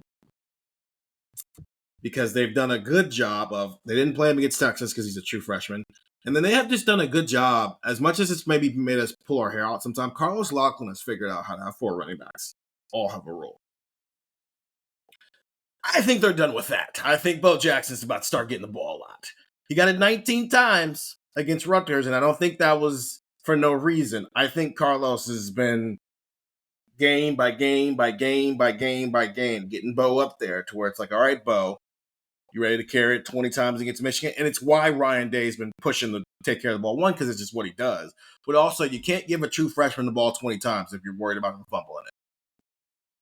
Right? Which is why I think it was good that he fumbled against Rutgers and they put him back out there. Right? Because if you bench him, you lose him. You lose him psychologically. But if you give him another opportunity, he knows you believe in him, and he ended up having the game he had. I think Bo is where Arvell Reese was coming into the season right now, where we know about Bo. People who live in the Ohio State bubble know about Bo. And they know that every time this game is on Fox, Gus Johnson is going to bring up the fact that his name is Bo Jackson and his real name is Lamar. So get ready to hear that for the next 2 weeks if Ohio State takes care of business. As at some point, Gus Johnson is going to remind Joe Klatt, as if we haven't been talking about it for 4 months, that his name is Lamar Bo Jackson. Isn't that crazy? He's named after 2 legends. We need new talking points, man. Talk about the football game. and let the crowd noise in. That's the thing I hate about Fox. Is ESPN and NBC, they let you feel the crowd. They mute the crowd on Fox, and so it just kind of takes away from the environment of college football. I get why you do it in the NFL. This is college football. Let me hear the people. Yeah, you're right. And as we're doing this, Day is doing his radio show, and he actually, I'm reading a tweet from Patrick Murphy from 247, and Ryan Day talked about Bo Jackson. He said the challenge to Jackson was to make guys miss the last few weeks, and he's done that. Right, so they're obviously challenging Bo Jackson with more and more, and they did say emphasis on protecting the ball. So of course he did. Is Ryan Day allowed to talk about Bo Jackson without emphasizing protecting the football? If you are not legally allowed to buy a beer, he's going to talk about how you need to take care of the football. I think there is a world that exists where Ohio State might walk into the 2026 season with the best quarterback, best running back, and best wide receiver in college football. It can't happen this year because there's a kid up in South Bend who's just running all over everybody and probably running his way to New York City. But I think that starts on Saturday, where Arvell is no longer ours. He belongs to everybody. He belongs to college football. He belongs to the scouts. I think the NFL scouts like drool over him every Sunday. I think Bo Jackson is no longer going to just be ours after Saturday. And it's because if they approach this game like USC did, that means Bo Jackson's going to be running for 40-yard touchdowns in the second half as kind of as a backbreaker in this game. So he's bubbling. And on Saturday, it's like Bo Jackson coming out party, like for sure in this type of a game. And I mean, we'll be happy. We're cleveland.com. That just means two Cleveland guys are awesome. That's great for us. Purina believes no one should have to make the impossible choice between their own safety and their pets. But nearly half of domestic abuse survivors delay leaving because they can't bring their pets with them. Through the Purple Leash Project, Purina is helping create more pet-friendly domestic violence shelters so survivors and their pets can escape and heal together. Visit Purina.com/purple to learn more. Hello, I'm Diane Morgan. If you know who I am, you know who I am. If you don't, who cares? I'm here to explain Italian Time, a holiday phenomenon where Italians throw away their clocks and gather for eternity with San Pellegrino. I've been at this party so long that I've eaten 5 courses, hugged someone's grandma twice, and been offered a job in the family restaurant. So this holiday season, make sure to bring enough San Pellegrino to last you through the meal, the after meal, and the entire goodbye ritual. San Pellegrino, holiday on Italian Time. All right, let's get these game scores. Let's do this. These are our records on the year. We also put this up on the site, cleveland.com/OSU. For the record, we start the year out with 100 Buckeye Talk tokens, and we bet them because we can't bet real money. We bet them on the winner of the game, the spread, and the over-under. As you can see, Stefan and I are undefeated. Andrew picked Texas to win in week 1, so that's why he's not undefeated, or it would be. Most years, we're going to be undefeated because Ohio State doesn't do a lot of losing here. I am awesome against the spread. Stefan is awesome against the spread. Andrew's okay against the spread. And they were all just abysmal against the over-under. Maybe that idea of Ohio State always covers, but then take the under doesn't always seem to work in all of these situations. It started to really fade for me recently. And you'll see where my prediction goes. It's the reason why it's failed is because at the end of the game, the backups give up a random touchdown, and we're just like, what are you doing, man? Cover. Make the tackle. Let's do this. I don't know who's up first, Brennan, so I'm going to let you take this. Oh, we're all up there. Hey, wait. Okay. Am I Lee Corso in this situation? It is. Wait, did you see Gillis, Nick Saban? You're damn right he did. All right. Well, Ohio State. Tell Nick Saban you don't need to run the ball ever. You should just run 30 passes and 0 runs. See how he reacts. I'm fine. I'm fine with the McAfee role, I guess. Colts punter. I grew up in Indiana. I could take the McAfee stuff, I guess. I'm not going to take my shirt off, though. I promise you that.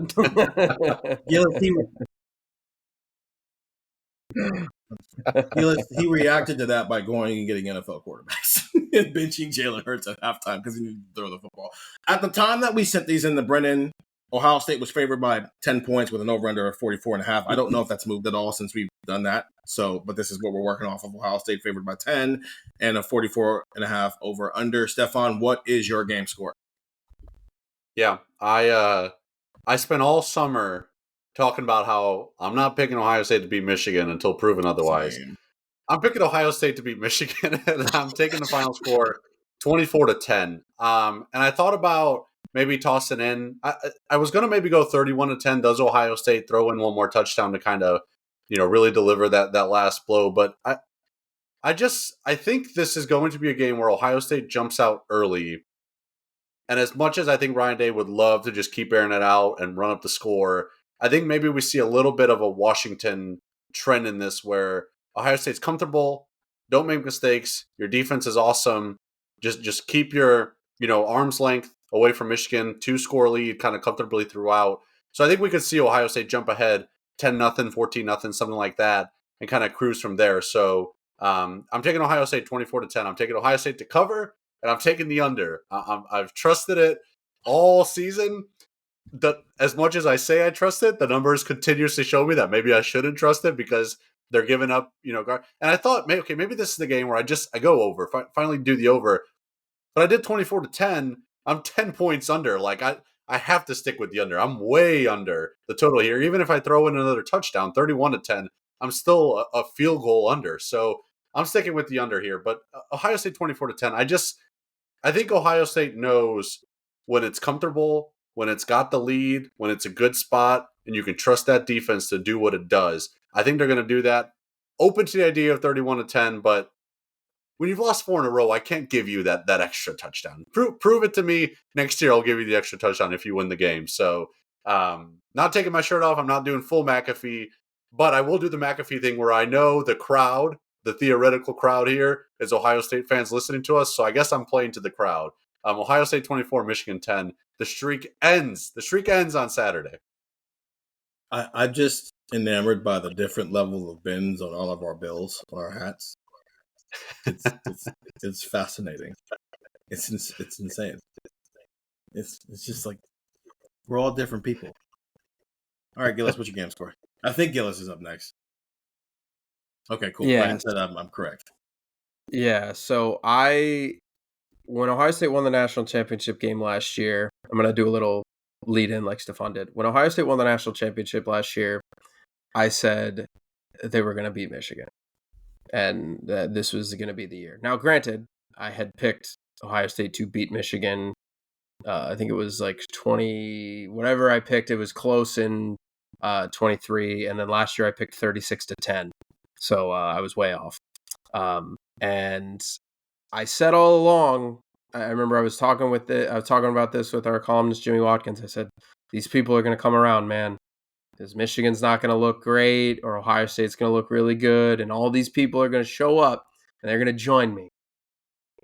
And then we got to the game week and I went, oh man, this is a bigger mental hurdle than I thought. And I had a lot of struggle with it.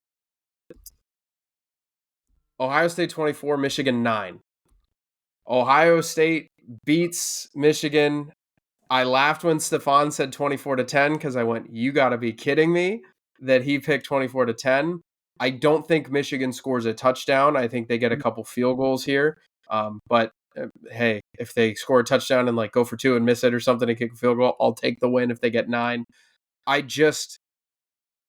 think that national championship run fundamentally changed their mental, emotional block that happened here. And like Sawyer in our chat said, they'll run up the score. I don't know if you'll be in a position to do that. I don't know if you'll be able to do that. But, I mean, if you can, they will. But I think so much of this team in the last handful of years was just, hey, Michigan just hit them over the head time and time again in 21. And then it becomes a thing of just, hey, the physicality, hey, third base, hey, they're in your head. Hey, it's now a mental block. Hey, they've got you mentally. They've got you between the ears. And I don't think that was changing unless Ohio State won a national championship, and they did. And Ohio State now is able to say, we don't need to be as afraid of this game as we have been. Julian Sands making his first start in the game, and we could talk about all these guys playing in the game and how big it is, and oh no, you don't know what it's like until you really step foot into the arena.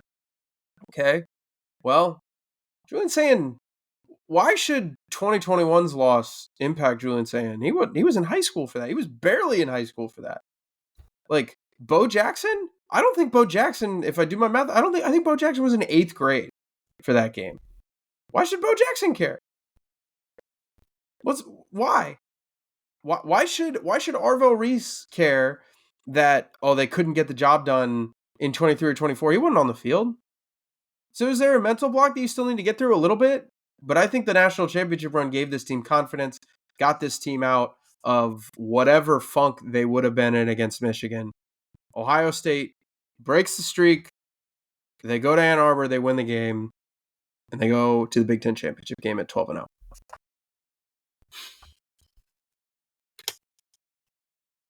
So this is the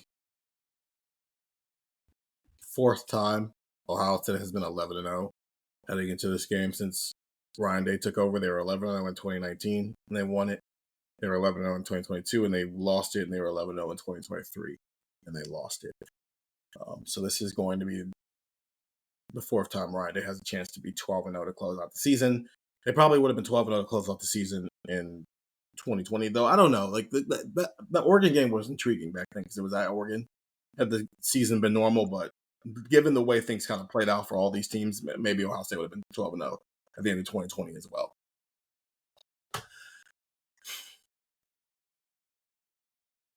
I think that moment has passed in terms of Ohio State running up the score and kind of getting its lick back for some of the things that have been said and done over the last 4 years. I just think the anticipation of it in 2022, it's like, oh, they might win, and now Ryan Day might get up there and like be able to say some things about Jim Harbaugh. Like, he didn't win it, so he couldn't do it then. And then in 2023, the Connor Stallions things happened. So if they had pulled that one off, I think it would have been interesting to see what he had to say, especially since he kind of hinted at it after the Notre Dame game of like how he was feeling that year. But then they lost, so you can't do it. And then like the way he handled winning a national championship last year, like that was his moment to stick it to everybody who had kind of lost faith in him, which includes us in the media, right? I think we had all kind of, in some ways, informed. We're kind of out on what was happening and needed to see some things change. Not necessarily saying that he needed to be fired, but he needed to start winning some important games. And he won some important games. But he kind of took the introspective route. And just kind of, yeah, man, I've been through a lot, but having this trophy made it all worth it. And then he locked back in, and now they're trying to go get it again. I think if Ohio State wins on Saturday, I think we're all going to be wondering if he's going to get up there at the podium and start like popping off at the mouth. I just don't think he's going to do that. I don't think he's going to do the whole Woody, hey, why'd you go for 2? Because I couldn't go for 3, even though I've never actually happened. I just don't think he's going to do any of that at this point. Because, again, there's a bigger picture to this. He wants to win this game more than anybody else. Given some of the, like, seriously, like, it got a little rough there last year. But there's also life after this.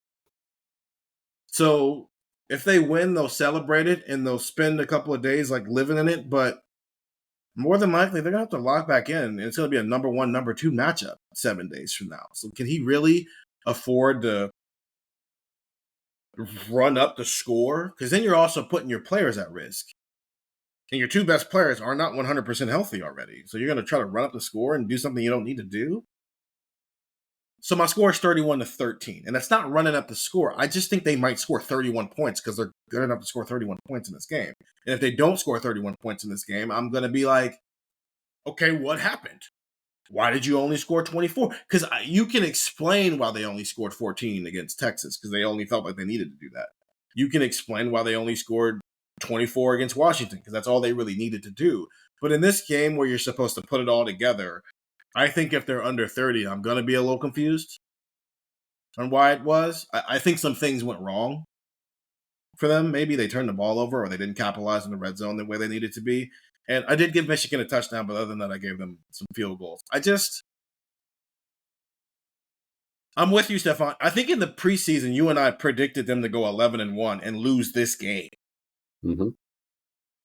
And now it's here, and neither one of us are doing it. And I think both of the reason why neither one of us is doing it is because it's like, just don't overthink it. And if they approach it with that mindset of just don't overthink it, man. Just go win the football game. Then I think 31-13. I think if they start trying to push it and try to win 45-6, because they're like clearly trying to prove something, that's when you run into trouble, and all of a sudden you're losing 13-10. So just don't overthink it. I think they're the better football team. I think them winning a national championship last year got a monkey off of everybody's back, and so now they're not trying to prove stuff. I think the way they've been handling it this week, where they're not making it a thing, it's a thing, but it's a football game at the end of the day. It's probably going to do them some good. So I think they just win this game the same way they've won the last 11, in the most professional manner possible.